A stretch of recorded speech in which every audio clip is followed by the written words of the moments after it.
بسم اللہ الرحمن الرحیم۔ السلام علیکم۔ انفو ٹی وی پلس میں خوش آمدید۔ آج ہم آپ کو حضرت شیخ علی حجویری رحمۃ اللہ علیہ کے بارے میں کچھ باتیں بتائیں گے، جنہیں ہم حضرت داتا گنج بخش علی حجویری بھی کہتے ہیں۔ چلیے شروع کرتے ہیں۔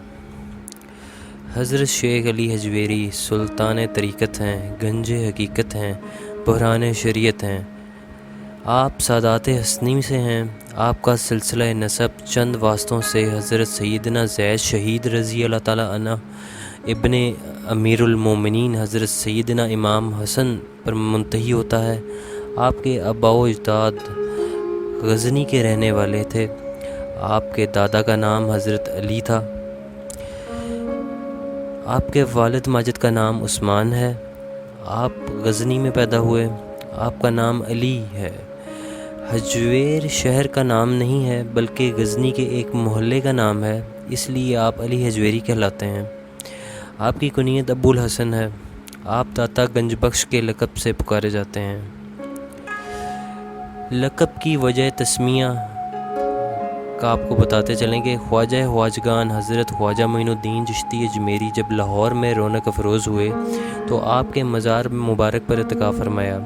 چلتے وقت حضرت خواجہ غریب نواز نے حسب ذیل شعر پڑھا: گنج بخش فیض عالم مظہر نور خدا، نا کے سارا پیر کامل کامل آرا رہنما۔ اس روز سے آپ داتا گنج بخش مشہور ہوئے۔ بعض لوگ تو آپ کو گنج بخش کے لقب سے پکارا کرتے ہیں۔ آپ کی تعلیم و تربیت کے بارے میں آپ کو بتاتے ہیں۔ آپ علوم ظاہری کی تحصیل سے فارغ ہو کر علوم باطنی کی طرف متوجہ ہوئے۔ آپ کے استاد شیخ ابو القاسم آپ سے فرماتے تھے کہ فقیر کے لیے حاضری مرشد سے بہتر اور کوئی چیز نہیں ہے۔ فقیر کو چاہیے کہ حاضری مرشد کری رکھے۔ مرشد وہ ہوتا ہے جو کہ خواص ہو، نہ کہ متصل۔ فقیر کو چاہیے کہ اگر اپنے میں قوت پائے تو تب بیعت کرے، اور اپنے میں قوت نہ ہو تو دونوں خراب ہوں گے۔ آپ کی بیعت خلافت کے بارے میں ہم آپ کو بتاتے ہیں کہ آپ شیخ ابو الفضل بن حسن ختلی کے مرید ہیں، مرید حضرت ہجری کے، اور وہ مرید حضرت شیخ شبلی کے ہیں۔ آپ نے خراسان، ماورا النہر، مرو، آذرو، بیجان وغیرہ کی سیرت و سیاحت فرمائی، بہت سے درویشوں سے ملے اور بہت سی برگزیدہ ہستیوں سے استفادہ حاصل کیا۔ حضرت شیخ ابو القاسم کے روحانی فیوض سے مستفید ہوئے۔ آپ اپنے پیر و مرشد کے حکم سے ہندوستان تشریف لائے۔ واقعہ اس طرح ہے کہ آپ نے ایک رات اپنے پیر روشن ضمیر کو خواب میں دیکھا۔ آپ فرماتے ہیں کہ تم کو لاہور کا قطب بنایا گیا ہے، لاہور تمہارے سپرد کیا گیا، لاہور جاؤ۔ آپ نے خواب ہی میں اپنے پیر سے عرض کیا کہ لاہور میں پہلے سے خواجہ حسن زنجانی موجود ہیں، ان کی موجودگی میں میرا لاہور جانا بیکار ہے۔ آپ کے پیر و مرشد نے آپ کو جواب دیا کہ بحث و مباحثہ کی ضرورت نہیں، دیر نہیں لگانا چاہیے، جلد روانہ ہونا چاہیے۔ روانگی کے بارے میں ہم آپ کو بتاتے ہیں کہ حکم پاتے ہی لاہور روانہ ہوئے۔ بعض لوگوں کا خیال ہے کہ آپ سلطان مسعود بن سلطان محمود غزنوی کے لشکر کے ساتھ ہندوستان تشریف لائے، اور بعض لوگ اس سے متفق نہیں۔ ان کا کہنا ہے کہ آپ شیخ احمد جمادی سرخی اور شیخ ابو سعید حجویری کے ہمراہ ہندوستان تشریف لائے کہ لاہور میں پہنچ کر رات ہو جانے کی وجہ سے آپ نے شہر سے باہر قیام کیا۔ صبح کو جب شہر میں داخل ہوتے تو ایک جنازہ آتے دیکھا۔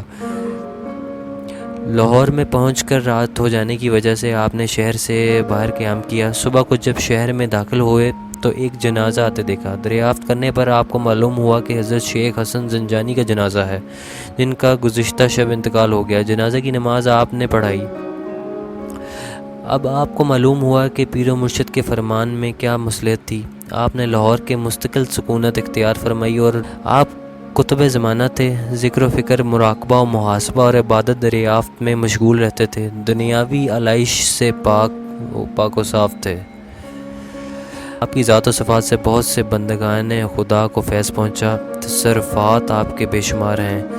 آپ ایک عالم تھے۔ آپ نے بہت سی کتابیں لکھی ہیں۔ آپ کی تصانیف حسب ذیل ہیں: منہاج الدین، البیان، الاہل العیان، اسرار الخرق المونیات، کشف المحجوب۔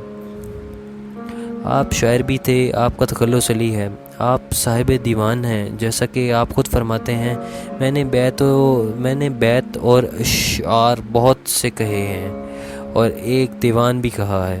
آپ کی ایک مشہور غزل بہت مشہور ہوئی۔ آپ کی تعلیمات معرفت کا بیش بہا خزانہ ہیں۔ آپ فرماتے ہیں جس کام میں نفسانی غرض آ جائے اس سے برکت اٹھ جاتی ہے اور دل راستی اور آزادی کے راستے سے نکل کر کجی اور پابندی میں پڑ جاتا ہے، اور یہ صورت در حال سے حالی نہیں، یہ تو نفس کی غرض پوری ہوگی یا نہ ہوگی۔ آپ فرماتے ہیں اور جو کوئی صوفیوں کی صحبت کا ارادہ کرتا ہے وہ چار معنوں سے باہر نہیں ہوتا۔ بعض کو باطن کی صفائی، دل کی روشنی، طبیعت کی پاکیزگی، مزاج کا اعتدال، نیک خصلت کی صحبت ان کے بھیدوں سے دیدار دیتی ہے تاکہ تحقیق کرنے والوں کا قرب اور ان کی بزرگی بلندی دیکھیں۔ ان کے حال کی ابتدا احوال کے کشف، حرص سے الگ ہونے اور نفس سے منحو پھیر لینے پر ہوتا ہے، اور بعض دوسروں کو بدن کی بہتری، دل کا سکون اور پاکی اور سہنے کی سلامتی ان کے ظاہر سے دیدار دیتی ہے تاکہ شریعت کے اختیار کرنے اور اسلام کے ادبوں کو نگاہ رکھنے اور ان کے معاملوں کو خوبی سے دیکھیں۔ آپ فرماتے ہیں رسول اللہ صلی اللہ علیہ وآلہ وسلم نے نفس کے مجاہدے کو جہاد پر بزرگ رکھا ہے کیونکہ اس کا رنج زیادہ ہوتا ہے۔ وجہ یہ ہے کہ نفس کا مجاہدہ حرص و ہوا کو دور کرنا ہے۔ آپ فرماتے ہیں ایک بزرگ کا فرمودہ ہے کہ یہ 10 چیزیں اپنے مقابل 10 چیزوں کو کھا لیتی ہیں۔ اول، توبہ گناہوں کو کھا جاتا ہے، جھوٹ رزق کو چٹ کر جاتا ہے، غیبت عمل کو کھا جاتی ہے، غم عمر کو کھا کر کم کر دیتا ہے، صدقہ بلا کو کھا دیتا ہے، غصہ عقل کو کھا جاتا ہے، پشیمانی سخاوت کو کھاتی ہے، تکبر علم کو کھا لیتا ہے، نیکی بدی کو کھا جاتی ہے، ظلم عدل کو کھا جاتا ہے۔ آپ فرماتے ہیں لقمان حکیم سے مذکور ہے کہ میں 400 پیغمبروں کی خدمت بجا لایا اور ان سے 8000 کلمے میں نے حاصل کیے۔ ان میں سے 8 کلمے میں نے ایسے انتخاب کیے ہیں کہ ان سے تجھ کو خدا شناسی حاصل ہو، اور وہ 8 سخن یہ ہیں۔ اول، جب تم نماز میں ہو تو اپنے دل کو نگاہ رکھو۔ دوم، جماعت کے ساتھ یار اور رفیق رہو۔ سوم، جب کسی کے گھر جاؤ تو اپنی آنکھ کو نیچے رکھو۔ چہارم، جب لوگوں میں آئے تو اپنی زبان کو نگاہ رکھ۔ پنجم، خدا تعالیٰ عز و جل کو فراموش مت کر۔ ششم، موت کو بھلائے مت رکھ۔ ہفتم، جب کہ تو نے کسی کے حق میں نیکی کی تو اس کو بھول جا۔ ہشتم، جس نے تیرے حق میں کوئی بدی کی ہو اس کو فراموش کر دے۔ آپ کے چند اقوال در ذیل ہیں۔ دولت کو ایک عذاب جان اور اس کو اہل فاقہ لوگوں کے لیے تصدیق کر، کیونکہ آخر قبر میں کیڑے کھائیں گے، اور اگر تو نے یہ بخشش میں دے دی تو وہ تیرے دوستدار رہیں گے۔ آپ فرماتے ہیں اللہ تعالیٰ کے اسماء حسنہ میں سے اسم یا حبیبو یا لطیفو کے معنوں کو اپنے وجود میں رکھ لے اور ان کو اپنا ورد بنا لے۔ کشف و کرامات کے بارے میں ہم آپ کو بتاتے ہیں۔ لاہور میں سکونت اختیار کرنے کے بعد آپ نے ایک مسجد تعمیر کرانا شروع کی۔ مسجد کی سمت قبلہ رخ نہ ہونے کی وجہ سے علماء نے اعتراض کیا۔ آپ نے کسی کے اعتراض کا جواب نہ دیا۔ اس مسجد کے محراب جنوب کی طرف معلوم ہوتی تھی۔ مسجد کی تعمیر کا کام ہوتا رہا۔ جب مسجد بن کر تیار ہو گئی آپ نے علماء و مشائخ کو بلایا، سب نے وہاں نماز پڑھی۔ آپ نے امامت فرمائی۔ نماز سے فارغ ہو کر آپ نے حاضرین سے فرمایا کہ ذرا غور کریں کہ کعبہ کس طرف واقع ہے۔ آپ نے توجہ فرمائی، حجابات اٹھ گئے، سب نے دیکھا کہ کعبہ سامنے ہے اور مسجد کی سمت بالکل صحیح ہے۔ بہت بہت شکریہ آپ سب کا۔